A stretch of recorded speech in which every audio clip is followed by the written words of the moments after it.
네, 안녕하세요 여러분들. 별별 한국사 연구소에서 여러분들께 제공하고 있는 바로 내신 한국사입니다. 오늘 이번 시간에 여러분들 조선 전기의 경제, 사회, 문화에 대해서 한번 살펴보도록 하겠습니다. 기본적으로 조선 전기 경제는요 그렇게 중요하지는 않고요. 사실은 이제 조선 후기 경제가 중요합니다. 조선 전기 경제는요 어떤 농업 경제 사회를 기반으로 하는 자급자족, 요거 일단 기본적으로 여러분들이 그림을 그려놓으시면 됩니다. 자, 농본주의라고 하는 건 농사를 본으로 하고 있는, 농업을 중시하고 있는 그러한 경제 정책이다. 조선 전기예요. 자, 그래서 뭐 토지의 어떤 개간장려, 뭐 너무 당연한 거죠, 여러분들. 농사를 지어야 되니까 새로운 농사 기술과 농기구 개발 보급 노력, 특히 이런 농사를 개발하는 데 있어가지고 좋은 어떤 책들이 있을 거 아니에요. 농서, 조선 전기 농서. 우리 농민들의 경험을 바탕으로 만든 책이에요. 세종때 만들어진 책이기 때문에 시험에 굉장히 잘 나옵니다. 자, 그 책 이름은 뭘까요? 농사직설입니다. 요건 여러분들 시험에 정말 잘 나와요. 요거는 이제 따로는 안 나오고 세종의 어떤 치적과 관련해서 민족적이고 자주적인 문화를 이야기할 때 나오는 거예요. 그래서 농사직설 여러분들 꼭 기억을 좀 해 놓으시면 되겠습니다. 알았죠? 자, 그 다음에 다음 보죠. 자, 상공업을 한번 보도록 하겠습니다. 자, 이 정부의 상공업 통제. 그러니까 기본적으로 여러분들 농번주의잖아요. 그러니까 이거 기억해 두세요. 중농 억상. 농업은 중시하고 상업은 억제한다. 이게 사실은 조선시대의 어떤 기본적인 경제 정책이다 라고 보시면 됩니다. 근데 왜 상공업을 이렇게 통제할까요? 왜 상인들을 이렇게, 여러분 보세요. 사, 농, 공, 상이에요. 이게 지금 다 양민들인데 선비들이고 농업 짓는 사람들이고 수공업자들이고 상. 하여튼 상인들이 제일 마지막에 있어요. 물론 천민 빼고요. 왜 상인들은 이렇게 성리학자들이 이게 좀 뜨하게 봤을까? 기본적으로 장사를 하려면 여러분들 약간의 거짓말을 좀 쳐야 되지 않습니까? 이거 뭐 내가 밑지고 가는데 가져가시오. 그런 거 없어요, 여러분들. 밑지기는 왜 밑집니까? 밑지는 장사 안 합니다. 근데 이제 그렇게 얘기를 이거 지금 방금 올라온 거야. 이거 진짜 좋아. 어제 올라왔거든요. 뭐 이런 거 있잖아요. 그러니까 살짝은 어떤 그 상품을 판매하기 위해서 살짝은 뭔가 좀 이렇게 이렇게 들어가는단 말인데 선비들은 이걸 싫어하는 거예요. 선비들은 거짓말하는 거 이거 옳지 않다. 이걸 거짓말이라고 봐야 되느냐? 좀 고민되지만 어쨌거나 선비들 입장에서 봤을 때는. 그래서 상인들은 좀 이렇게 좀 낮게 바라보고 있다라는 거 기억하시면 됩니다. 자, 수공업은요. 관영수공업이에요. 그러니까 국가에서 여러분 보세요. 농민들 3대 의무가 조세, 공납, 여기잖아요. 그죠? 이건 토지세고 이건 특산물이고 요 역이라고 하는 것은 바로 노동력과 군사력, 노동력과 그리고 군대 가는 거잖아요. 수공업자들은요. 바로 이 역을 군대를 가는 대신 역을 제공합니다. 군대를 가는 대신 국가를 위해서 일을 하는 거예요. 이걸 우리는 관영수공업이다라고 하는 거예요. 근데 요즘도 있어요, 여러분들. 요즘도 왜 그 방위산업 종사자들 같은 경우에는 군대에 가는 대신 방위산업체에서 일하는 그런 것들 있잖아요. 전형적인 관영수공업의 모습이라고 볼 수 있겠죠. 이런 모습들. 상업, 관어상인이 시전. 시전은 어디 있을까? 시전은 어디 있을까? 종로에 있어요, 종로. 예, 종로에 있습니다, 여러분들. 예, 종로에서 국가에서 허락을 받아가지고 장사하는 사람들을 시전상인이라 그래요. 그래서 육의전, 뭐 비단이라든지 뭐 못이라든지 이런 것들을 파는 특정 가게가 있어요. 6개의 어떤 특정 가게가 있는데 그런 육의전 중심으로 해가지고 번성했다라는 것. 15세기 후반에 와서는요. 지방에는 이건 이제 종로는 한양이잖아요, 그죠? 지방에는 장시들도 등장했고 이 장시에 보상과 부상, 이건 합친말이에요. 보상이라고 하는 것은 조그만 보따리 들고 다니는 사람들, 부상이라고 하는 사람들 등짐 지고 다니는 사람들. 자, 어떤 상인들이 더 비싼 물건을 팔 것 같아요? 등짐. 원래 이게 덩치가 큰 물품들은 이렇게 값이 안 나가요, 여러분들. 네. 작은 것들이 값이 나갑니다. 그래서 이 보상들이 사실은 비싼 여자들의 어떤 화장품이라든지 여자들의 어떤 뭐 이렇게 놀이개라든지 이런 것들 이제 보상들이 주로 많이 팔죠. 좀 비싼 물건 파는 사람들이에요. 네.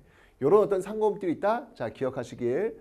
자, 중농억상 정책이었고 관영수공업 중심이었고 그리고 상업에서는 이렇게 시전상인들, 관어상인들 중심으로 활동이 되고 있었다라고 하는 거. 이 정도만 여러분들이 기억을 좀 해놓으시면 되겠네요. 됐죠? 자, 상공업 받고 그 다음에 이제 토지 제도를 한번 살펴보도록 하겠습니다. 토지 제도의 변천을 한번 볼게요. 자, 토지 제도예요. 토지 제도. 우리 이제 사실은 공부했어요, 여러분들. 고대에는 왜 신문항에 왕권 강화 차원에서 관료전을 지급하고 노급을 폐지한다는 얘기 들으셨어요. 그리고 고려시대에는 전시과를 지급한다 얘기 들으셨어요. 다 이게 토지 제도예요. 그럼 조선시대는 어떤 것들이 있느냐? 조선시대는 과전법이라는 것이 있더라라는 겁니다. 말 그대로 과에 따라서 지금의 뭐 예를 들면 1급 공무원, 2급 공무원 그런 급에 따라서 받는 월급이 다르잖아요. 그죠? 똑같아요. 과에 따라서 나누어주는 토지 다르겠죠? 그게 바로 과전법이다라는 겁니다. 자, 이 과전법은요. 전현직 관리에게 바로 수조권을 지급하는 거예요. 제가 다시 한번 말씀드렸지만 여러분들 관료전이나 노급이나 전시과나 과전법이나 각 시대별 토지들의 이름은 모두 소유권과 관련 있는 게 아닙니다. 여러분들. 예, 수조권이에요. 제가 얘기했죠. 지금 공무원들은 국가를 위해서 일을 하면 국가를 통해서 월급을 받아요. 맞죠? 옛날 공무원들은 그러면 어떻게 월급을 받았을까? 그걸 지금 묻고 있는 거예요. 옛날 공무원들은 국가를 위해서 일을 하면 그 대가로 그 지역에서 나오는 세금, 국가가 가져가야 되는 그 세금을 국가 대신 관리가 가져가는 거예요. 이걸 뭐라고 하냐면 거둘 숫자, 세금 조자. 세금을 거둘 수 있는 권리를 관리에게 주는 거예요. 국가가. 월급 개념으로. 그 제도를 뭐라고 한다? 그 제도를 고대에는 관료전 노급이라고 했고 고려는 전시과라고 했고 조선은 과전법이라고 하는 거예요. 이름은 다르지만 똑같아요. 본질적으로 같습니다. 여러분들. 관리가 수조권을 가져가는 제도예요. 조선시대는 이렇게 전현직 관리에게 수조권을 지급했고요. 바로 경기지방의 토지에만 한정을 했습니다. 왜냐하면 요거는 그 이전에 여러분 고려시대 때 왜 권문세족들이 전국적으로 어마어마한 대농장을 갖고 있었잖아요. 그 폐단을 줄이기 위해서 바로 경기도 지역에만 전현직 관리에게 수조권을 지급했던 거예요. 사망이나 반역 시 반환했고요. 일부가 수신전, 휴량전, 공신전으로 세습했다. 이게 무슨 말이냐면 자, 제가 공무원이에요. 그래서 저는 이제 월급 받아요. 수조권 받아요. 그런데 내가 죽었어. 그럼 내 아내가 있을 거 아니야. 내 아내가 수신, 지킬 숫자. 뭘 지켜라? 믿음을 지켜라. 단 남자한테 가지 마라. 라고 하는 거죠. 그러려면 말로만 나는 이제 가오. 다른 남자를 만나면 안 돼요. 이렇게 말로만 해가지고 네 알겠사옵니다. 라고 하면 좋은데 먹고 살아야 될 거 아니에요. 뭔가 경제적인 걸 뭘 해줘야 그 남아있는 사람도 뭔가 생계를 유지할 거 아니에요. 그죠? 말로만 어떻게 해. 뭔가 줘야지. 그 뭔가를 주는 게 바로 이거예요. 예. 믿음을 지킬 수 있는 토지. 이게 수신전이에요. 이건 여러분들 지금도 마찬가지예요. 지금도 공무원 연금법에 의해서 공무원이 만약에 죽어요. 그럼 그 배우자는 70%를 계속 이어받을 수가 있어요. 똑같아요. 수신전입니다. 휴량전은 뭘까요? 죽었어. 이건 바로 궁휼히 여겨서 양육할 수 있도록 하는 토지예요. 이거 고아들한테 주는 거예요. 자식들한테. 이게 휴량전이에요. 지금은 공무원이 죽더라도 배우자에게 70%는 가지만 자식들한테는 주지 않습니다, 여러분들. 요건 지금 없어요. 휴량전은요. 공신전, 요건 이제 그러니까 수신전과 휴량전이라고 하는 거는 바로 내가 월급 받았어. 나 더 이상 일을 못해. 그러면 국가에 반납을 해야 돼. 이게 세습이 안 되는 거예요. 원칙적으로는. 그죠? 왜냐면 일한 대가로 받는 거니까. 그런데 내가 죽었어. 그러면 내 아내가 받아 또는 내 자식이 받아. 이런 식으로 일부 세습이 된단 말이죠. 세습이 되는 어떤 그런 모습들이 지금 과전법의 한계. 잘 보세요. 이게 왜 한계냐면 봐봐. 경기 지방이지. 한정적으로 지금 토지를 주고 있지. 전현직에게 주고 있지. 근데 그 전현직에게 세습이 돼. 그럼 어떻게 되겠어? 시간이 흘러가면 흘러갈수록 토지는 부족해질 수밖에 없잖아. 아니 경기 지역이 한정돼 있는데 전현직에게 줘. 그리고 퇴직하고 나서도 원래 세습이 안 되니까 국가에 돌려줘야 되는데 수신전이니 휴량전이니 이런 방식으로 계속 세습이 되고 있잖아요 지금. 그러면 당연히 토지는 부족해질 수밖에 없죠. 시간이 지나가면. 그죠? 자, 그래서 이 문제점을 해결하기 위해서 시행한 게 바로 세조 때의 직전법이라는 거예요. 이게 바로 세조 때의 직전법이라는 거예요. 뭐냐면 말 그대로 직접 일하고 있는 현직에게만 지급되는 토지다라는 거예요. 그러니까 과전법에서 직전법으로 오게 된 배경은 뭐냐면 토지가 부족해. 이게 없어. 없으니까 결국 그러면 현직에게만 줘. 그리고 어떻게 한다? 야, 수신전, 휴량전 이거 다 없애. 그냥 죽으면 바로 국가에 반납. 이래 돌아가지. 를 세조 때 시행한 게 바로 직전법이다라는 거예요. 자, 수신전과 휴량전의 증가로 신진 관료에게 지급할 토지 부족했다고 제가 말씀드렸죠. 그러니까 현직 관료에게만 지급하는 것이고 그리고 수신전과 휴량전 하여튼 토지 부족 현상이 나오는 모든 원인들을 다 제거하는 거야. 이걸 세조가 한 거야. 이게 생각을 해보라고. 지금의 만약 공무원이다. 나는 죽어서도 아니 내가 이제 퇴직하고 나서도 과전법칙에서 내가 월급 받는 거야. 그러냐 죽더라도 우리 아내가 또는 우리 자식들이 내 토지를 물려받을 수 있는 시스템이었잖아. 근데 세조가 야, 너 현직만 가져. 수신전, 휴량전 이거 없어져. 라고 하면 공무원 입장에서 이게 좋을까 싫을까? 이거 대형 사고예요, 여러분들. 엄청난 겁니다, 여러분들. 그죠? 그런데 이게 세조 때니까 가능한 거죠. 강력한 카리스마로 그냥 밀어붙이는 거지. 어찌 본다면 공무원 연금 개혁을 그냥 밀어붙였다라고 해도 과언이 아니겠죠. 지금으로 따진다면. 그죠? 이런 모습들이 이제 있었다라는 거 기억하시면 되겠습니다. 자, 그런데 이게 이런 문제가 발생해요. 어떤 문제가 발생하냐면 그러면 과전법 체제에서는 전현직, 그 다음에 뭐 수신전, 휴량전 이런 방법 기준으로 이제 세습이 되었는데 직전법 체제에서는 오로지 전직 안 되고 오로지 현직만 준단 말이에요. 이런 시스템이잖아 지금. 그죠? 이러면 어떤 일이 벌어지냐면 현직에 있을 때 한탕을 하는 거예요. 이게 풍선 효과라 그래가지고 누르면 또 다른 것이 불어나게 돼 있는 거야. 아니 공무원 입장에서 야 이거 나 퇴직하고 나서 내가 뭐 먹고 살아? 걱정될 거 아니에요. 옛날엔 연금이 있었단 말이야. 왜냐면 전직에게도 과전법 체제는 줬으니까 내가 물러나서도 먹고 살기 해결됐단 말이야. 근데 지금 이제 주질 않아.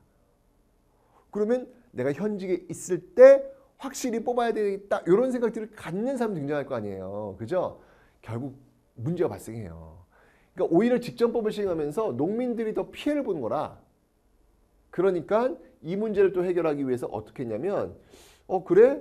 그러면 현직에 있을 때 현직에 있는 관리라는 힘을 통해 가지고 농민들한테 더 많이 뽑아냈잖아. 그걸 못하게 하도록 하기 위해서 국가가 개입을 하는 거예요. 국가가 개입을 해서 바로 농민들한테 세금을 받아가지고 국가가 그 세금을 관리한테 주는 방식이에요. 옛날엔 국가가 없었거든. 관리가 바로 농민한테 그냥 세금을 받았거든. 그러다 보니까 문제가 발생한 거잖아요. 그래서 국가가 받아가지고 그걸 대신 전달해 주는. 이걸 뭐라고 하면 관수광급이라고 그래요. 관이 거둘 숫자, 거둔 다음에 관이 급 나눠준다. 라고 해서 관수광급제라고 그래요. 근데 국가가 이거 일일이 옮지다 이걸 해결을 해요. 이거 쉽지 않습니다. 결국 나중에는 그냥 이런 수조권 자체, 이게 지금 다 수조권이잖아요. 관리가 국가를 위해서 일을 한 대가로 국가로부터 세금을 거둘 수 있는 권리를 받는 거잖아. 이거 자체를 다 없애버려요. 16세기가 되면서 비로소 수조권이라는 제도가 소멸되는 거예요. 오로지 그러면 뭘 받을까? 관리들은, 공무원들은 녹봉을 받는 거예요. 그러니까 지금의 월급 개념으로 정착이 되고 있다라는 있다라는 거. 자, 관리의 수조권 남용으로 조세 과다 징수, 농민의 불만 증대, 지방관청이 수조권 대행. 이게 바로 관수관급제예요. 농민들로부터 거둬서 나눠주는 거예요. 관수관급. 국가의 토지 지배권 강화. 왜냐면 국가가 개입을 했으니까. 그런데 이제 시간이 흘러가면서 아예 이런 거 수조권 말고 그냥 국가가 그냥 급에 따라서 녹봉 줄게, 월급 줄게. 지금의 공무원 시스템으로 또 가고 있더라. 이런 것들도 보면 여러분들 이 역사라고 하는 게 조금씩 변화해서 지금 현재의 모습으로 오는구나. 지금 어찌 보면 공무원 역사의 어떤 그 흐름을 여러분들 지금 보고 계신 겁니다. 네, 여러분들도 지금 공무원 꿈꾸신 분 많잖아요. 그죠? 네, 진짜 많더라고요. 고등학생들도 전 나중에 공무원이 될 거예요 라는 친구들 많더라고요. 네, 이렇게 공무원 월급의 역사입니다, 여러분들. 조선시대 공무원 월급이요? 많지 않아요. 그때나 지금이나 그렇게 많진 않아요. 네. 자, 이렇게 기억해 두시면 되고요. 그 다음 요거 이제 직전법 폐지예요. 오로지 녹봉만 지급했고 수조권 지급 제도가 소멸되었다라는 거 기억하시면 되겠습니다. 요건 이제 언제 때냐면요. 직전법 폐지는 명종 때 직전법은 완전히 폐지가 되고 있더라. 오케이. 자, 이제 여러분들 관리들이 월급 받는 거 배웠죠, 이제? 예, 과전법에서 직전법 배웠죠? 그리고 아예 폐지. 이번에는 농민들이 국가에 내는 세금을 보잔 말이야. 농민들이 국가에 내는 세금 사실 이거 했어. 조세 공납력 다시 한번. 자, 조세, 전세라고도 하죠. 예, 토지세예요. 수확량의 10분의 1 정도를 징수했어요. 100가만 생산하면 10가만 국가에 냈단 말이야. 그런데 세종 때 와가지고 뭘 실시했냐면 공법이라는 걸 실시합니다. 자, 이 공법이 뭐냐면요. 바로 토지의 비옥도와 풍흉, 그 해의 풍흉을 반영해서 전분육등법, 연분구등법을 실시하는 거예요. 다시 한번. 전분육등법은 비옥도고요. 연분구등법은 풍흉을 따지는 거예요. 그러니까 그 토지가 좋아 안 좋아 이걸 6등급을 나누고요. 그 다음이 연분, 그 해는 상상년이야. 최고로 좋았어. 비도 적당히 오고 날씨도 좋았고 아주 풍년이야. 상상년이야. 와, 이 해는 완전 비도 안 오고 농사가 흉작에다가 완전 안 좋아. 그러면 하하년. 이런 식으로 상상년부터 상중상, 그러니까 상상, 상중, 상하, 중상, 중중, 중하, 하상, 하중, 하하 이렇게 9개로 나누어 가지고 평가를 하는 거예요. 이걸 왜 했냐면 세종이 이걸 세종 때 하는 거거든. 이걸 왜 했냐면 구간을 촘촘히 나눠 가지고 억울하게 세금을 내는 사람들을 없애겠다라고 하는 의도에서 낸 거예요. 여러분들 지금도 소득세 세금 구간이요. 어떻게 형성이 되어 있냐면 아마 8,500 이상 연봉 8,500 이상인 경우에는 아마 30% 소득세율 구간이 있을 거예요. 그리고 1억 5천인가? 1억 5천이면 1억 5천부터는 아마 40% 세율 구간 들어갈 거예요. 연봉이 그렇게 들어가면. 세금 엄청 납니다, 여러분들. 연봉이 많으면요. 근데 문제는 뭐냐면 2억을 버는 사람도 세금 40% 구간이고 200억을 버는 사람도 세금 40% 구간이에요. 그럼 약간 좀 불공평하지 않나요? 2억을 버는 사람하고 200억을 버는 사람하고 같나? 200억을 버는 사람은 좀 더 세금을 내야 되지 않나? 뭐 이런 어떤 생각을 가질 거 아니에요. 세종이 역시 마찬가지로 이걸 왜 지금 보세요. 6등법과 9등법이 나왔으면 이 구간이 어떻게 되면 6, 9, 54, 54개의 경우의 수 나오는 거야. 이 54개의 경우의 수를 이렇게 촘촘히 만든 이유는 뭐냐면 많이 버는 사람은 좀 더 많이 내고 적게 버는 사람은 좀 더 적게 낼 수 있는 그런 어떤 그 형평성의 구간을 더 촘촘하게 둔 거예요. 지금도 만약에 예를 들면 150억 버는 사람, 100억 버는 사람, 50억 버는 사람 이런 식으로 촘촘하게 나눠져 있어가지고 더 많이 거두면 어떨까요? 글쎄요. 네, 이건 뭐 어쨌거나 지금은 그래요. 지금은 이렇게 좀 이렇게 구간 자체가 굉장히 이렇게 좀 이렇게 많이 이렇게 간격이 벌어져 있어요. 그래서 지금 대선에서 그 공약으로 지금 뭐 10억 구간을 만들겠다, 20억 구간을 만들겠다, 신설 그 얘기가 그래서 나오는 거예요. 예, 어떤 그 세금 어떤 격차 좀 줄이기 위해서. 지금 그 얘기입니다. 지금 세종은 그래서 공법을 실시하는 거예요. 이게 다 이게 요즘 사는 사람들의 모습하고 이게 비교를 보면요 비슷해요. 옛날도 세금이 문제였던 거야. 이게 돈 많이 버는 사람들은 세금을 좀 더 많이 내야 될 텐데 이걸 어떻게 좀 더 공평하게 낼까? 내는 사람들이 다 불만 없도록 낼 수 있는 방법은 뭐냐면 촘촘히 구간을 나누는 거다. 근데 여러분들 이게 촘촘히 구간을 나누면요 국가가 힘들어요. 이게 힘들어요. 이걸 인력을 이걸 운영하려면 그 많은 사람들 다 어떻게 이걸 다 관리를 해요? 쉽지 않아요. 자, 이런 것들. 그러니까 결국은 시간이 흘러가면서 그냥 최저세율로 그냥 여기 지금 최저세율이 최하 4도잖아요. 대략 한 4도 정도로 그냥 1결당 그냥 4도 정도로 부과하는 식으로 최고 20도 뭐 이게 이거 따져가지고 이건 최고요. 20도요. 1결당 20도요. 이거 너무 안 좋소. 1결당 4도요. 이거 매번 정하기 너무 어려운 거예요. 그래서 그냥 최저세율로 그냥 이렇게 그냥 16세에 가면 관행적으로 정하게 되었다. 그 얘기를 지금 하고 있는 겁니다. 자, 그 다음에 전세 됐고요. 전세 됐고요. 전세 세금 내는 거는 맨 처음에 과전법 취지에서는 한 10분의 1 내는 거였는데 세종 때 와서는 좀 더 촘촘히 하기 위해서 공법이라는 걸 실시했다. 전분 6등법, 연분 9등법을 실시했다. 그런데 이제 너무 복잡해. 그래서 16세기 와서는 그냥 최저세율이 적용되었다. 이 정도만 기억하시면 돼요. 다음 특산물입니다. 자, 특산물은요. 중앙관청이 각 9년에 물품과 액수를 할당을 해요. 특산물을 내는 거예요. 그러니까 예를 들면 제주도에 제주 특산물은 뭐가 있을까? 옥돔. 맛있지. 옥돔 맛있지. 그 다음에 귤. 할당을 하는 거예요. 귤 한 박스.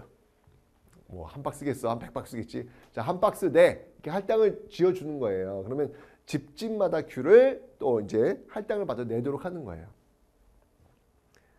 자, 각 9년이 각 호에 할당하여 징수했다. 그런데 문제는 뭐냐면 특산물 내는 게 너무 어려워요. 쉽지 않아요. 예를 들면 이런 거죠. 우리 집에 할당된 귤 개수가 10개야. 예를 들면 10개를 내야 돼. 근데 우리 집 제주도 진짜 제주도는 아니고 예를 드는 거야 지금 제주도에 바람이 많이 분 거야. 태풍이 온 거야. 귤 다 떨어졌어. 귤 없어. 그럼 나는 어떻게 해? 못 내. 그런데도 귤 10개가 할당되어 있기 때문에 무조건 내야 돼요. 얼마나 힘들겠어. 그죠? 이렇게 힘든 일이 있을 때 항상 그 힘든 일을 대신해 주는 사람이 등장을 해요. 야, 지금 대단하더라. 지금은 배달이 안 되는 곳도 배달을 전문적으로 해주는 사람이 있더구만. 예를 들면 뭐 어디에 저기 뭐냐 가락국수가 먹고 싶어. 근데 그 집은 배달을 안 해. 그러면 배달 전문 업체에 전화를 걸면 배달을 가락국수에 가서 사와가지고 배달을 해주더라고. 정말 세상은 정말 많이 달라지고 있구나. 여기도 마찬가지로 그렇게 공납 특산물 내는 게 너무 힘드니까 그걸 대행해주는 대행업체가 등장한다고. 똑같아. 그걸 누구라고 하냐면 바로 방납업자라 그래. 방납. 방자는 뭐냐면 막을 방자야. 방어하다. 막는 거야. 뭐를? 공납을 내는 것을 막아주는 사람들. 이 폐단으로 농민 부담이 무지하게 증가한다고. 무지하게 증가한다고. 자, 그래서 공납의 어떤 그 시간 흐름 속에서 방납의 폐단이 나타나더라. 대신 납부해 주는데 왜 폐단이 나오냐면 이 방납업자가 지방관 사또랑 결탁이 되는 거야. 그래서 집집마다 내는 그 특산물을 이 사또가 크레임을 거는 거야. 이거 좀 상처가 났는데 이거 어떻게 임금이 되셔? 가져가. 이거 안 돼. 야, 이거 맛이 없잖아. 가져가. 맛도 좋고 상태도 괜찮은데 괜히 트집을 잡는 거야. 오로지 특산물은 누구 것만 받는다? 사또는 방납업자의 물건만 받는 거지. 그럼 이 방납업자는 어떻게 할까? 자신의 물건을 비싸게 파는 거야. 비싸게 판 돈의 일부를 어떻게 할까? 사또한테 꽂아주는 거지. 이런 커넥션이 연결되는 거라 이게. 그러니까 농민들이 죽어나는 거지. 이런 문제점 일단 기억하고 있기. 특산물의 어떤 문제점. 특산물에는 이게 방납의 폐단이 심하군. 기억하면 되고. 그 다음에 역. 16세 이상 60세 미만, 즉 59세 정남에게 부과되는 건데 바로 군역과 요역이 있더라. 군대 가는 거고 이거는 노동일 하는 건데 봐봐. 1392년에 조선이 건국됐다. 임진왜란이 몇 년이야? 정확히 1592년이라고. 200년 동안 전쟁이 없어. 조선 전쟁이 큰 전쟁이 없다고. 그러니까 시간이 흘러가면 흘러갈수록 군대에서 군사훈련보다는 노동일을 더 많이 하는 거라. 아니, 지금도 왜 평화로운 시간이 많이 가니까 군대 가는 대신에 뭐 공익요원으로도 가고 원래는 총 쏘고 이렇게 연습을 해야 되는데 지하철 깃발 뭐 이런 거 어려우신 분들 도와드리는 그런 역할들이 나오죠. 이건 어떻게 보면 군대 일이라기보다는 어떻게 보면은 사회봉사 차원이 되는 거잖아. 근데 이런 일들이 여기도 200년 동안 있다 보니까 군대는 갔는데 가서 노동일만 하는 거야, 이게. 그러니까 사람들이 힘들어서 군대를 안 가려고 한다고. 지금은 안 갈 수 있는 방법이 없지. 근데 이 당시에 있었거든. 그게 뭐냐면 바로 대립. 대신 사람을 세우는 거야. 다른 사람 대신 보내는 거. 그 다음에 방군수포제. 노을방자. 군대를 빼주는 거야. 뭐를 내면? 포를 내면 군대를 빼주는 거야. 지금은 돈을 내도 군대를 빠질 수가 없어. 근데 조선시대는 돈을 내면 빠질 수가 있는 그런 구조였네. 오케이? 그래서 대립과 방군수포제가 16세기에는 또 유행하더라. 그러니까 이렇게 보면 15세기, 16세기 이렇게 1592년 이게 임진왜란 그 전이잖아. 조선 전기잖아. 이런 거 보면 15세기 나름대로 작동되고 있었던 어떤 사회 시스템들이 16세기 와서는 잘 동작이 되질 않네. 그지? 예를 들면 뭐 세금 수취를 보면은 전세 같은 경우에는 그냥 최저세율로 가고 있고, 그 다음에 이제 공납 같은 경우에는 방납업체의 폐단이 심해지고 있고, 특산물 내는 거. 그 다음에 역은 이 대립과 방군수포제. 이 문제점이 발생하는 거지. 포를 또 사또가 받는데 내가 빼줄게. 포를 좀 더 내라. 이런 식으로 나오는 거야. 그러니까 16세기 와서 굉장히 어떤 부정과 부패였던 모습들이 등장했고, 결국은 1592년 임진왜란이라고 하는 국난이 또 초래하게 되었다. 이런 연결고리 기억하면 되는 거지. 자, 그러면 이번에는 신분제도의 운영, 이제 사회 파트 한번 보자고. 경제 파트는 받고 사회 파트. 자, 법제적으로는 조선시대 신분제도는 어떻게 구성이 되지? 우리 잘 알고 있는 양반, 중인, 상민, 천민 이렇게 되지. 근데 원래 이거는 현실적으로 그런 거, 법적으로는 경국대전 법적으로는 여기를 우리는 양민이라 그래. 양민이라 그러고 여기를 천민이라 그래. 그래서 왜 양인 이상, 상민 이상은 과거의 응시가 가능한 거야. 그래가지고 왜 다 양민이 들어오니까. 요 시스템을 뭐라고 하면 양천제라고 한다고. 그래서 양천제였으나 실질적으로는 요게 움직이지, 요게. 그렇지? 그래서 양반, 상민할 때 반상제가 적용되고 있더라. 양반들이 그 상민들을 또 뭐라고 불러? 자기랑 구분하기 위해서. 이 상것들, 이런 상놈들.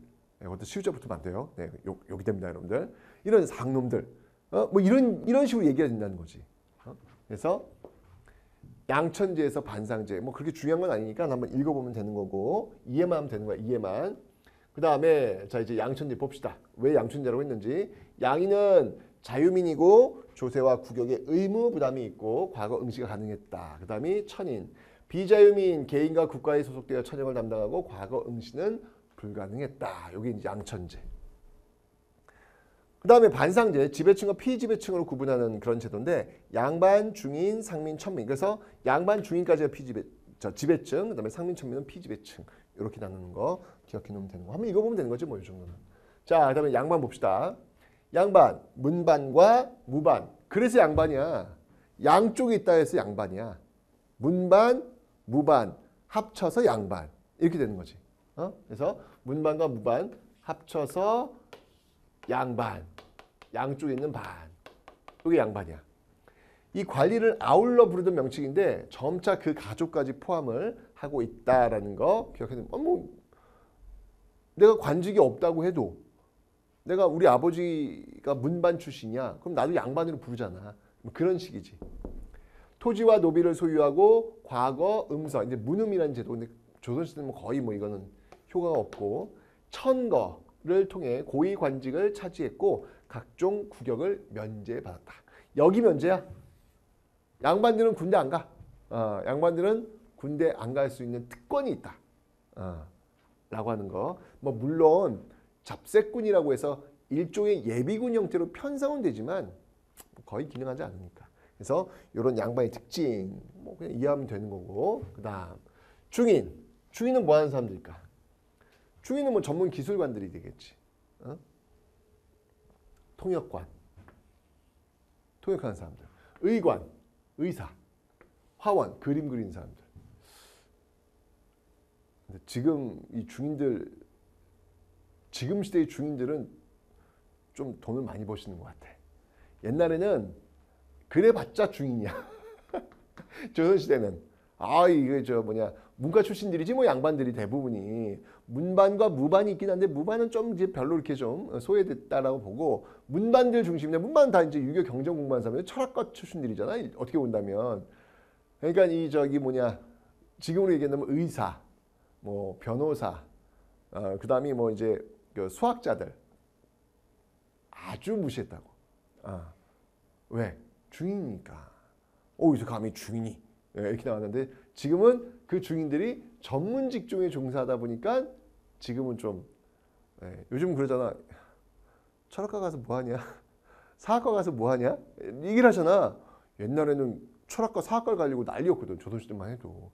그런 곳에 가야 과거 시험도 볼 수 있고 입시혁명의 길이 열리는데 지금은 틀린 거지. 자본주의 사회가 이제 그런 거야. 그러니까 조선시대는 자본주의 사회가 아니다 보니까 그런 어떤 그 문과 출신들이 대우를 받는 거고 지금은 자본주의 사회 보니까 전문 직종이 이제 그 대우를 받을 수밖에 없는 거잖아. 그지? 시대가 변한 거야. 시대가 변한 거야.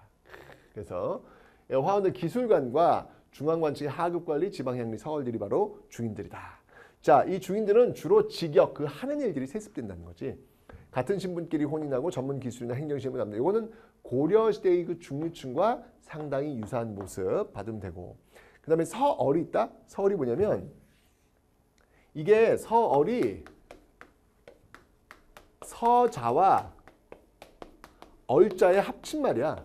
서자와 얼자. 서자는 양인첩, 얼자는 천민첩. 양인첩은 서자고 그 다음에 천민첩은 얼자라고 이걸 합쳐가지고 첩의 자식해서 서얼이라고 부르는 거거든.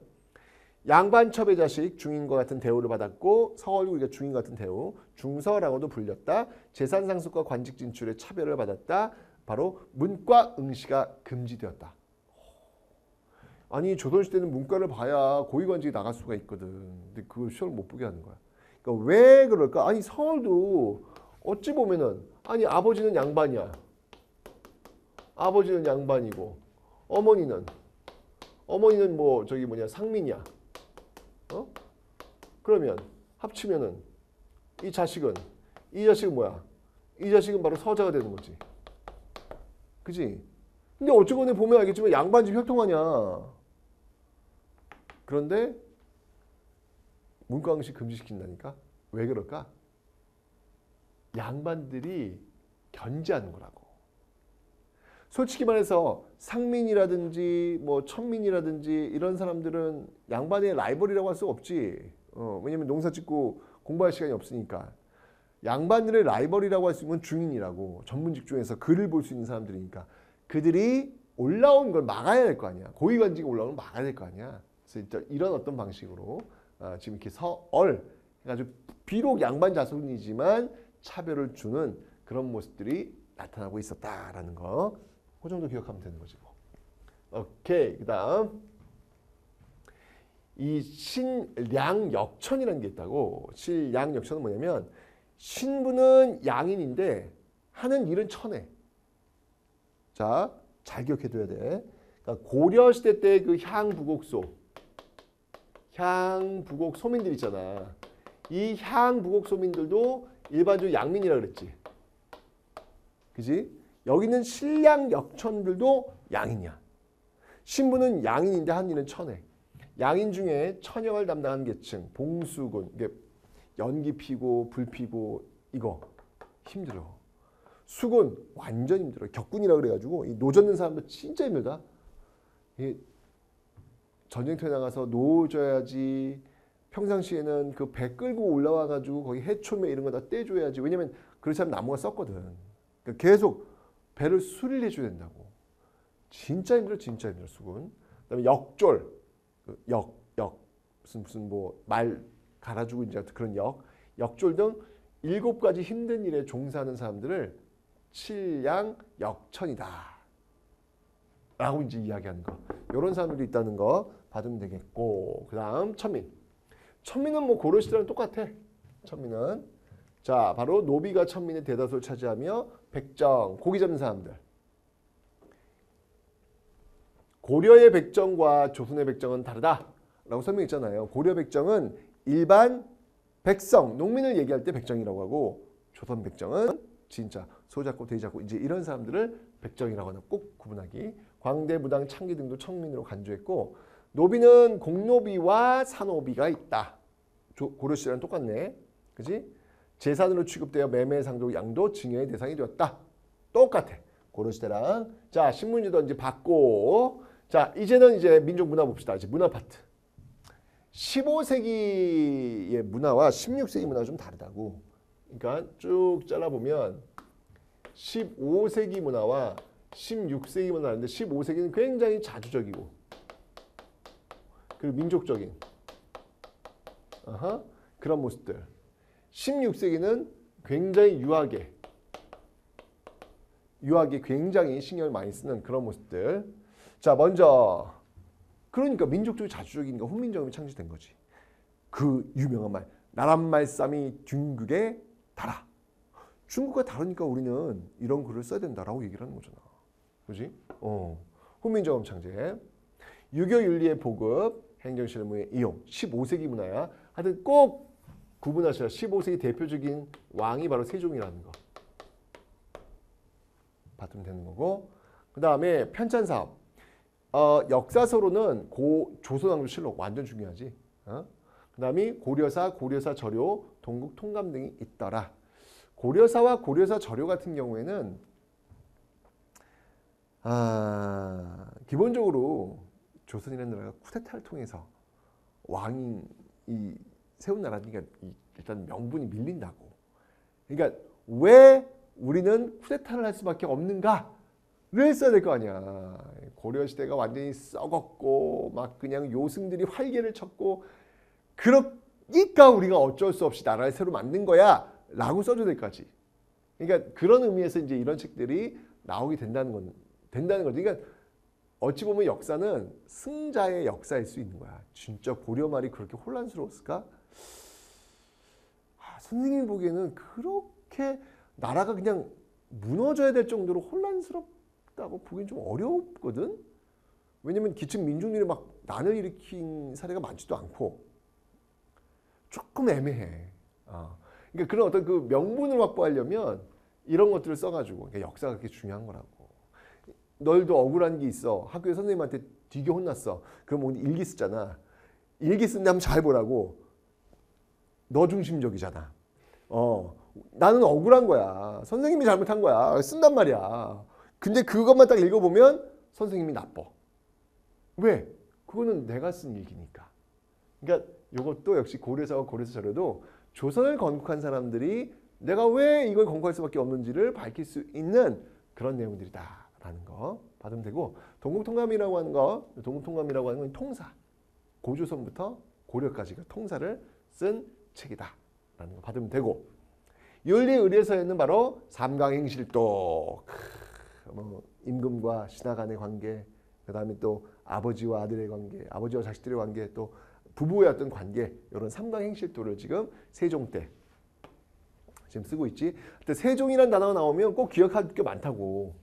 삼강행실도, 국조오례이 이런 것들이 있다. 이건 이제 국가에서 지켜야 되는 어떤 그런 예법서라고 보면 되는 거지. 자, 지도지리서. 왜 지도를 만들었고 왜 지리서를 만들었을까? 이유가 있지. 그 이유는 뭐냐면 중앙 집권, 중앙 집권 지금 지금 이 조선을 건국한 사람들이 중앙에 있고 조선을 건국에 참여하지 않은 사람들 지금 향촌에 있잖아. 그지? 그러면 중앙에서 지방을 통제해야 될 거 아니야. 그럼 그 지방에 이들이 살고 있는 이 지역에 누가 있으며 어떤 풍속이 있으며 이걸 알아야 되겠지. 바로 이런 목적으로 지도 지리서가 만들어지더라. 일단 혼일강리 역대 국도 지도. 이 지도는 우리가 알고 있는 지도가 아니야. 이 지는 갈지자야. 갈지자야, 갈지자. 뭐뭐의 그림이라는 의미거든. 지도. 요건 이제 태종 때 만들어진 세계 지도다. 자, 이 혼일강리 역대 국도 지도의 역사적 의의를 좀 기억하고 있어야 돼. 현존하는 하여튼 이런 말이 등장하면 무조건 외우기. 현존하는 동양 최고. 동양에서 가장 오래된 세계 지도다. 현존하는 동양 최고의 세계 지도다. 혼일강리 역대 국도 지도 기억하면 되고, 팔도도는 이제 우리 한반도의 모습. 사실 팔도도는 이 혼일강리 역대 국도 지도에 있는 그 한반도의 모습을 이제 떨어뜨려 가지고 만든 모습이라고 보면 되고, 그다음에 세종실록, 지리지, 동급, 여지승남 등의 어떤 지리서들. 왜? 핵심은 바로 중앙 집권 추구. 중앙 집권 추구 기억해 놓으십시오. 그 다음에 이제 농서. 이거 아까 했다. 세종 때 농민들의 어떤 경험을 바탕으로 만든 책 뭐다? 농사직설. 이것도 우리나라 최초야. 최초로 우리 풍토에 맞는 농사법을 정리한 거. 최초 기억하면 되고. 자, 해시계는 뭐라고 할까? 앙부일구. 앙부라고 하는 건 뭐냐면 그 솥 있잖아, 솥. 그 솥을 이렇게 거꾸로 뒤집어 놓았다 해서 앙부거든. 그래서 앙부일구. 물시계는 뭐라고 하지? 스스로 울리네, 스스로 때리네, 스스로 잡자, 때릴 격자. 그래서 자격로. 그 다음에 강운량 측정, 치구기.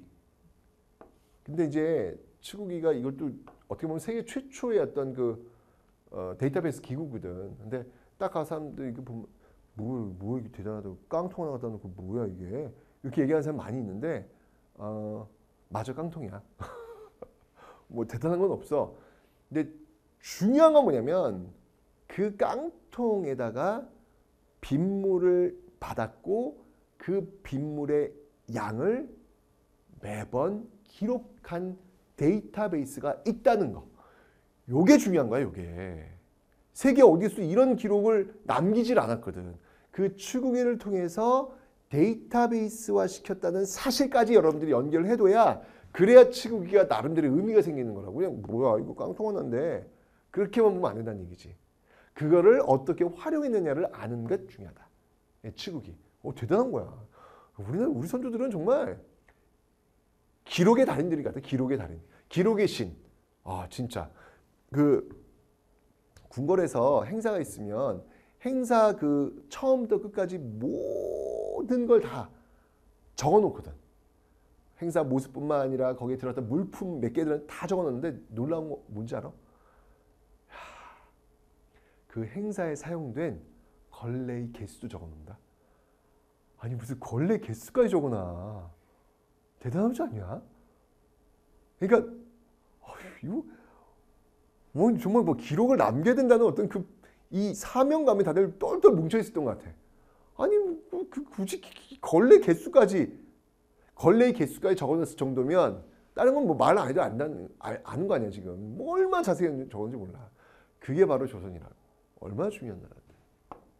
그다음이 천문역법, 천상열차 분야 지도. 요거는 이제 하늘의 어떤 그 그림 보여주고 있는 모습이고, 요거는 이제 언제 만들어진 거냐면 요건 태조 때다. 아무래도 새로 나라를 열었으니까 그 왕은 곧 하늘의 별자를 알아야 되는 하늘의 대리인 어떤 그 모습을 보여줄 거 아니야. 그래서 천상열차 분야 지도를 만들었고, 그 다음에 이제 드디어 칠정산이 나오네. 역시 세종 때. 내가 얘기했지. 조선 칠정산이 나오기 전까지는 우리나라는 어찌 본다면 시간에 대한 주권이 없었다. 왜? 중국에서 역법서를 가져와서 달력이거든 이게. 그 나라 기준에 맞춰가지고 우리가 봤기 때문에 우리는 시간에 대한 주권이 없었다. 그런데 세종 때 와서 드디어 칠정산. 시간에 대한 주권을 갖게 되었다라는 거. 한양 기준의 역법서라는 거. 그래서 칠정선 너무 중요해. 칠정선은 완전 중요. 그러니까 봐봐. 지금 세종 때 왜 민족적이고 자주적이다라고 얘기했잖아. 그지? 왜 민족적이고 자주적일까? 그 근거가 뭐냐 말이야. 이거 시험에 진짜 잘 나온다. 자, 먼저 훈민정음 있지. 이건 뭐 너무 중요한 거니까 훈민정음. 그 다음에 우리 농민들의 경험을 바탕으로 만든 농서가 뭐라 그랬지? 농사직설. 오케이. 그 다음 우리 시간을 중심으로 만든 책은 뭐가 있지? 역법서, 칠정산. 그리고 또 나올 거야. 우리 향토에 있는 약재를 중심으로 만든 처방전이 있어. 그게 바로 향약. 고려시대는 구급방이었지. 여기는 집성방. 다 집대성했던 처방전. 이런 것들이야말로 정말 민족적이고 자주적인 어떤 근거들이다. 이거 진짜 시험이 잘 나온다. 요거 꼭 기억해 놓기. 꼭 기억해 놓기. 이런 것들이 지금 세종 때 나타나고 있더라. 자, 의학서 방금 했지? 향약 집성방, 우리 풍토에 맞는 약재와 치료법 정리. 그 다음이 의방유취라는 거는 이제 의학 백과사전 얘기하는 거고. 인쇄술을 읽어보면 돼. 활자, 인쇄술 발달, 개미자, 갑인자, 그 다음이 제지술의 발달, 조지서 설치 이런 것들이 있더라. 자, 무기는 고려 말고 최무선의 뒤를 이어서 또 신기전, 화차, 거북선 이런 것들을 만들어. 오해하는데 거북선이 이순신이 만들었다고 생각하면 안 돼. 거북선은 이미 그 이전부터 이름이 등장하고 있었거든. 신기전이라고 하는 건 뭐냐면 이 다연발 화총이라고 보면 돼. 다연발 화포. 두두두두두두둑 나가는. 워낙 화약이 우리나라가 발달되어 있었기 때문에 이런 것들이 지금 나타나고 있더라. 한번 읽어보면 되기. 그 다음에 이제 문학과 예술의 발달. 자, 15세기를 보면 뭐가 발달했느냐? 한문학이 발달했네. 서거정의 동문선이라는 게 있고 16세기에는 가사문학. 유명한 사람이지 뭐 정철. 정철의 관동별곡, 삼위인곡. 이 정철의 붕당은 뭐다? 이렇게 보면 좀 어려워하더라고. 붕당은 바로 서인당. 개추곡사. 이 정철 서인당이 동인당을 아주 그냥 쓸어버렸던 사건. 그러니까 우리가 알고 있는 관동별곡, 삼위인곡이 어떤 정철. 정말 그 문학가로만 생각하고 있는데 정치인 정철은 정말 손에 피를 철철 묻혔던 그런 인물이 바로 정철이거든. 대단해. 이 정철이 그 동인당을 쓸어버리기 전에 있었던 사화, 무오, 갑자, 기묘, 을세사화 있잖아. 그 사화 4대 사화를 다 합친 희생자보다 정철이 죽인 사람이 더 많아. 그러니까 완전 반전의 인물이 바로 이 정철이 아닐까. 자, 그 다음에 공예, 분청사기. 15세기 이제 분청사기 유행을 했고 16세기는 백자가 유행했다. 이것도 한번 잘 생각해 보라고. 15세기를 움직였던 사람들 이런들 어떠하며 저런들 어떠하리. 뭔가 좀 자유로워. 임양한 일편단 심리학 가실 줄이 있으랴. 이게 16세기에 어떤 사람들이라고 그랬잖아. 뭔가 꼿꼿한 선비의 모습, 꼿꼿한 선비의 모습을 보이는 데 있어서는 백자가 최고지 뭐. 깨끗하잖아. 그들이 이제 풀목에서 입고 있는 그 옷과 백자는 잘 어울리거든. 그러니까 그 시대를 이끌고 있는 사람들이 누구냐에 따라서 문화적인 특징도 나오니까 그런 것들은 한번 무조건 외우려고 하지 말고 그 시대의 어떤 모습을 한번 그려가면서 이해하시라. 라는 거. 자, 이렇게 봤고. 그 다음, 그림. 먼저 몽유도원도. 그 신선의 어떤 그 세상으로 들어가는 어떤 그 모습들. 그리고 고사관수도. 이것도 내가 보면 때는 어떤 신선의 모습인 것 같아. 물이 흐르고 있고 거기에 탁 턱을 기대면서 그 물 흐르는 모습을 멍 때리고 보고 있는 모습. 우리에게도 멍 때릴 시간이 필요하거든. 요즘은 멍 때리기 대회도 하더라고. 고사관수도 이 강희안이 그린 이 고사관수도의 그 주인공이야말로 멍 때리기 대회에 나가면 1등이야. 딱 보면 그냥 멍 하면서 그냥 물을 보고 있는 그런 모습들. 그렇게 살고 싶다. 그렇게. 그 다음에 16세기 그림. 사군자, 매난국죽, 그 다음에 초충도, 송화보월도와 같은 것들이 있더라. 라는 거 받으면 됩니다. 그 다음에 이제 음악. 음악은 그냥 읽어보면 될 것 같아요. 세종 때는 아악, 궁중음악, 박연을 통해서 악을 했다. 진짜 내가 얘기했잖아. 이 박연과 이 세종. 세종이 왜 처음 들린다 그랬잖아. 박연에게 그 이상한데 그 소리가 튀는데 그 왜 그런지 박연 너는 아느냐? 내가 뭘 잘못 들었니? 라고 물어본다고. 박연이 제가 잘못했습니다. 제가 틀린 겁니다. 라고 얘기해. 세종은 이미 알고 있었거든. 알고 있었는데도 불구하고 한 번쯤은 그래도 기회를 주는 거지. 그런 대화법은 참 중요한 것 같아. 그 다음에 성종, 악학괴범. 그래서 궁중의 음악을 그림과 함께 설명을 했고, 그 다음에 종묘제례악. 이건 이제 그 자신의 왕들에게 제사 지냈던 그런 모습들, 이런 음악들이 또 발달했다라는 거 받으면 되고. 그 다음에 특히 16세기가 되면 이제 살인파들이, 그러니까 이게 지금 세종 때가 15세기 아니야. 민족주의 자주적이란 말이지. 근데 16세기가 되면은 살인들이 정권을 장악했기 때문에 굉장히 어떤 유학에 대해서 관심이 많거든. 그 대표적인 인물이 바로 이황과 이이라고. 성령의 이해 과정에서 신진사대부가 관악파와 살인파로 분화되었고, 관악파는 권근 등 새 왕조 건설, 이게 이제 나중에 훈구파가 되는 거야. 주례를 통치 이념으로 삼았고 성략 이외의 사상을 포용할 수 있고 문물제도 정비와 부국강병을 중시하였다. 좀 이렇게 좀 이런들 어떠하며 저런들 어떠하리 이 세력이야 이게. 근데 이제 살인파 16세기 임양한 일편단심이야 가실 줄이 있으랴 이 세력이란 말이지. 길제 등 온건파 사대부 계승했고 향촌 자치를 추구하는 거야. 성리학 이외의 사상을 배척하는 거야. 인간의 심성 문제 연구. 그림이 그려지지? 일편단심. 임양한 일편단심이야 가실 줄이 있으랴. 딱 그 모습. 오로지 성리학만 바라보는 사람들. 그들이 만든 16세기 문화. 16세기 이후 이 기론, 리라고 하는 건 뭐냐면 이게 뭐냐면 성리학 할 때 리. 리야 리. 리. 이 리는 뭐냐면 본질적인 거야. 자 봐봐. 선생님은 되게 착해. 뭐 어떻게 알아 그거를? 근데 선생님이 얼굴을 보면 착해 보이지 않니? 그러니까 일단 얼굴은 좀 야 그래도 온화하지 않냐? 어휴, 뭐 그렇게 그래? 좀 온화하잖아. 그러니까 여기 보여지는 모습이 있지. 이게 기야. 보여지는 모습이 기고 그 보여지는 모습에 담아 있는 나의 본질, 착하다라고 하는 거. 보이지 않아 그거는. 근데 내가 착한 모습이 이 얼굴을 통해서 보여진다고. 착하다는 건 리고 그 리를 이렇게 보여주는 건 기라고. 무슨 말인지 알지? 기는 보여지는 거야. 근데 중요한 건 뭐야? 내 본질이 중요하지. 사실은 내가 이렇게 온화한 모습이라고 해서 진짜 착할까? 아닐 수도 있잖아.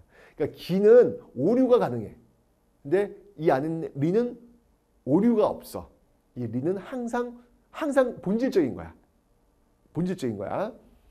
자, 그래서 이기론, 그러니까 이걸 따지는 거야. 리가 뭐냐? 리가 더 중요하냐? 기가 더 중요하냐? 뭐 이런 걸 따지는 거지. 리기론을 중심으로 조선 성령이 발달되었다. 자, 먼저 이왕이 있는 곳이 뭐 저 도산서원 아니야? 도산서원이 지금 경상도 있잖아. 그래서 영남 학파야. 영남 지역에 이왕을 중심으로 해서 이제 형성된 학파. 근본적 이상주의적 성향의 어떤 역할을 중시했고 리의 역할. 그러니까 성리학자들은 기본적으로 리를 중시해. 이거는 어떤 사람들나 마찬가지로 보면 돼. 그래서 성학 10도, 성학 이건 뭐냐면 어떤 뭐 성스러운 어떤 학문인데 그 임금이 군자가 되기 위한 어떤 그 방법을 10가지의 그림을 통해 가지고 이 도자가 그림 노자야. 그림책이야 그림책. 군자가 될 수 있는 방법. 그림으로 보는 군자 되기 방법. 뭐 이런 거라고 지금 풀어보면 되겠지. 이게 성학 10도야. 일본 성리학이 왜냐면 그 임진왜란이 끝나고 나서 우리나라 도공들 많이 끌려간다. 그래서 임진왜란을 도자기 전쟁이라고도 하고 그다음에 우리나라 유학자들 많이 끌고 간다고. 근데 특히 그 유학자들 중에서 바로 이 퇴계 왜냐면 경상도 지역이 완전히 박살났잖아. 외국 쳐들어오면서. 근데 그 지역에 있었던 유학자들이 대부분 영남학파들이라고. 그러니까 이황계열이라고. 그러니까 이황의 성리학이 일본에 가서 굉장히 많은 영향을 끼치더라. 그거 알아? 이황을 좀 이렇게 더 공부하고 싶어. 그럼 어디 가야 되는 줄 알아? 일본 가야 돼. 그만큼 일본에 이황 성리학을 무지하게 연구를 많이 해놨어. 어마어마하게 연구를 해놔가지고 일본 가서 조사를 해야 될 정도로 그만큼 일본의 이황 성량이 발달되어 있더라. 자, 반면에 자 5,000원에 있는 인물이 누구지? 이이. 1,000원은 이황. 이이는 기호학파. 기호지방이라고 하는 것은 경기 충청 일대. 이쪽에서 지금 이제 나온 게 이제 이쪽인데 이 같은 경우에는 일단 그쪽 그 친가가 저 파주 쪽이거든. 파주에 있으니까. 근데 이 같은 경우는 현실적으로 개혁적이고 그다음에 기 역할을 중시해. 그러니까 오해하지 말고 이도 역시 리를 중시하지. 그런데 기도 중시하다고 보는 거야. 리가 본질인데 기도 중시하다고 보는 거야. 자, 왜 그런지 알아?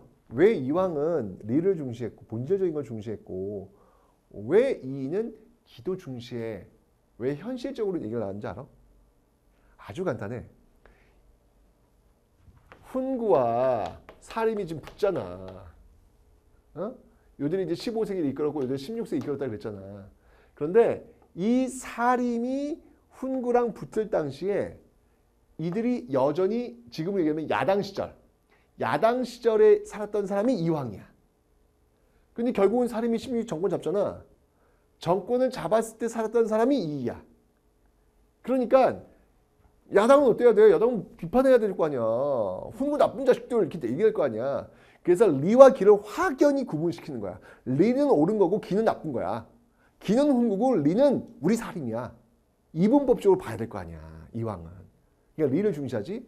근데 이는 이제 정권 책임자가 된 거야. 그러니까 이렇게 이분법적 사고방식으로는 가기는 어렵거든. 집권 세력이 됐으니까 뭔가 좀 이렇게 포용을 할 줄 알아야 된다는 얘기지.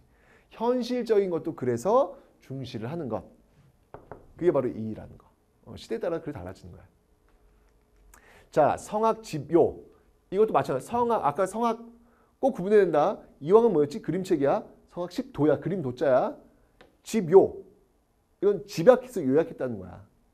그러니까 핵심 써머리. 그림으로 보는 군자되기 방법. 핵심 3일 안에 끝내기 군자되기. 뭐 이런 거. 성악 집요.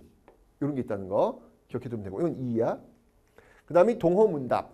이런 것들을 이의가 저술을 했더라. 라는 것을 받으면 되는 거고. 그 다음에 자 봐. 사림이 정권을 장악하는 데 있어가지고 유향소, 서원, 향약 중요하다 그랬죠. 그러면 유향소는 그 지역의 여론을 형성하는 것이고 서원은 인재를 양성하는 것이고 향약은 농민들을 통제하는 그런 것들이 향촌에서 딱 틀어지면서 결국 100년 뒤 그들이 집권 세력이 되었다라고 얘기했잖아. 서원은 제사도 한다는 것. 이게 지금 봐봐. 교육과 제사를 동시에 한다는 거. 이게 핵심이야. 교육과 제사 같이 하고 있고 최초의 서원은 주세봉이 세운 서원이지 백운동 서원이라고 하는 건데 이건 이제 상식으로 알고 있어야 돼. 최초의 서원은 주세봉이 세운 백운동 서원. 근데 이왕이 이제 건의하는 거야. 이거 너무 좋다. 이거 좀 장려해라 왕한테. 이제 보고를 한 거지. 그래서 왕이 그래? 그러면 내가 그러면 간판 하나 써줄게. 왕이 직접. 간판을 왕이 직접 써주면 그 서원은 세금을 안 내요. 예. 예를 들면 이런 거지. 대통령께서 이투스에 직접 글씨를 써준 거야. 이투스. 이렇게 써준 거야. 그럼 그 이투스 그쪽 본사에 딱 붙여. 그러면 이투스 기업은 이제 세금을 안 내. 헐. 이게 이런 식이라고 이게 지금. 그러니까 엄청난 거야 이게. 최초의 사익서원이 되면서 소수서원. 이게 소수서원이 이제 왕이 내린 이름. 소수서원이라는 현판을 받게 되어서 이제 이때부터 면세지. 토지도 받거든. 근데 그 토지는 세금을 안 낸다고. 이런 것들이 나타나고 있더라라는 거. 자, 서원은 16세기 이후 각 지방에 건립되었고 사림의 결속을 다지고 정치에 대한 여론을 형성하고 분당의 근거지가 되어서 학파 형성에 영향을 끼쳤다. 그 다음에 유향소, 서원, 향약. 향약은 향촌의 약속이야. 향촌 사회의 유교윤리 보급, 뭐 상부상조, 환난상률 아주 옛날 어렸을 때 많이 외웠는데 그런 거 있잖아. 도와주라는 거지. 향촌의 풍속교화, 향촌 사회 질서 유지, 치안까지 담당하고 향촌 자치 기능. 왜냐면 사림들은 향촌 자치를 추구하고 있었으니까 향촌 자치 기능을 가지고 있었다. 보급 중종 때 바로 조광조. 이 조광조가 이제 처음 이 향약을 시행을 하네. 이제 이 모습이 이황 2등 사림의 노력으로 전국으로 확산되었다. 조광조 하면 떠오르는 사화가 뭐지? 기묘사화. 주씨가 왕이 된다 라고 하는 거 기묘사화의 조광조. 사림의 향촌 지배력과 정치적 기반을 강화했다는 거. 자, 그리고 이제 유교윤리를 보급하는 거지. 자, 삼강오륜 보급 노력. 아까 삼강 행실도 어느 왕 때? 세종 때. 여기 나와 있는 거 서적이 있었고, 사림들은 서원을 운영하고 향약을 보급하고 소학과 주자 가래 보급에 노력하였다. 뭐 이륜 행실도와 동몽수지 등의 윤리서를 가능하여 보급하였다. 뭐 요거 한번 여러분 읽어보시면 돼요.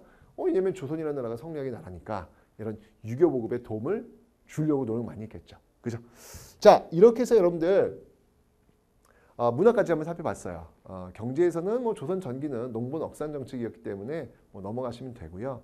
그리고 과전법에서 직전법으로 넘어오는 그 모습 기억하시면 되고요. 그다음에 사회적으로는 뭐 그냥 양천지에서 반상제, 그 다음에 읽어보면 되는 그런 정도고요. 중요한 거는 조선의 백정은 신분이 천민이다라고 하는 거 봐두시면 되고, 문화 파트에서 꼭 시험에 나오는 이거예요, 여러분들. 이건 반드시 시험에 나오는 겁니다.